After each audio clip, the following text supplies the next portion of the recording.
Aujourd'hui, on plonge au cœur d'un texte qui fascine et interroge depuis des siècles, le verset 34 de la sourate An-Nisa. Révélé il y a plus de 1400 ans, ce passage sur le mariage continue de susciter des débats passionnés. Quels sont les rôles de chacun dans le couple? Comment gérer les conflits? Accrochez-vous, on va explorer ensemble les différentes lectures de ce verset, des plus traditionnelles aux plus modernes. Au centre de ce texte, on trouve le terme « qawwamun » pour désigner les hommes. Littéralement, cela évoque une notion de responsabilité.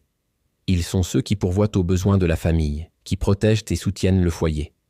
Loin d'une image de chef autoritaire, l'interprétation la plus répandue parle d'un leadership bienveillant. C'est un guide, un protecteur, dont le rôle est d'assurer la stabilité et la sécurité de sa famille, un peu comme le capitaine d'un navire qui tient la barre avec soin et dévouement. Et les femmes dans tout ça? Le verset les qualifie de qanitat et hafizat. Ces mots évoquent la dévotion, la loyauté et la préservation de l'harmonie. Ce n'est pas du tout une vision de soumission passive.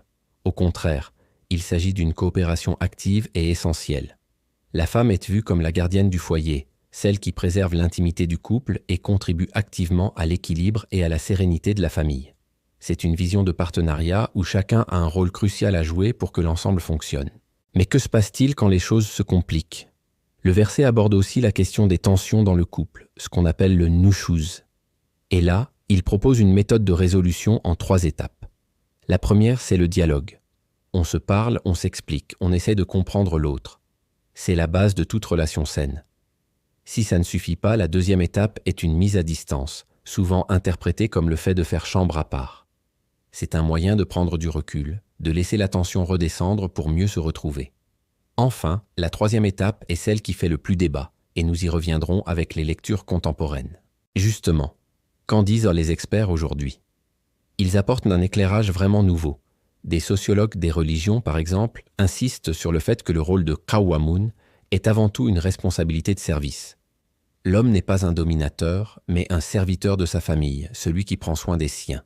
C'est une vision qui renverse complètement l'idée d'une hiérarchie rigide. Et il y a aussi les courants du féminisme islamique, qui proposent une relecture passionnante. Pour eux, ce verset ne décrit pas des rôles fixes et genrés, mais une complémentarité dynamique. Chaque partenaire contribue à l'équilibre du couple selon ses propres forces et capacités. L'un peut exceller dans le soutien financier, l'autre dans la gestion du foyer, et ces rôles peuvent même s'interchanger en fonction des circonstances de la vie. L'idée, c'est que l'important est l'équilibre commun, pas de savoir qui fait quoi. Quant à la fameuse troisième étape de la résolution de conflits, ces lectures modernes insistent unanimement sur une interprétation non violente et symbolique.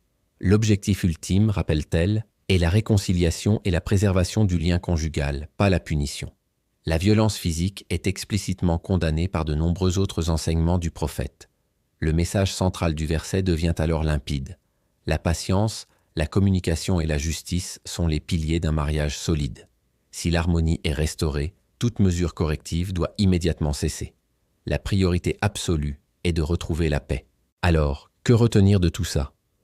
Aujourd'hui, ce texte est de plus en plus vu comme un plaidoyer pour la responsabilité partagée. Il nous parle d'un modèle de leadership basé sur le respect mutuel, l'écoute et la recherche de consensus. Et ça, c'est un principe qui résonne incroyablement fort dans nos vies actuelles. Dans nos couples, le dialogue est devenu la clé. On ne veut plus de rapport de force, mais un partenariat équilibré. En fin de compte, le verset 34 d'An-Nisa, malgré son ancienneté, nous offre une perspective intemporelle sur la vie à deux. Il nous rappelle que la force d'une union ne se trouve pas dans la domination de l'un sur l'autre, mais dans notre capacité mutuelle à protéger, à écouter et à maintenir cet équilibre fragile et précieux qui fait la beauté d'un mariage. C'est un appel à la sagesse, à la compassion et à l'amour. Merci d'avoir suivi cette exploration avec moi. Si ce sujet vous a intéressé, n'hésitez pas à laisser un commentaire pour partager votre point de vue, à liker la vidéo et surtout à vous abonner pour ne pas manquer les prochaines. À très bientôt!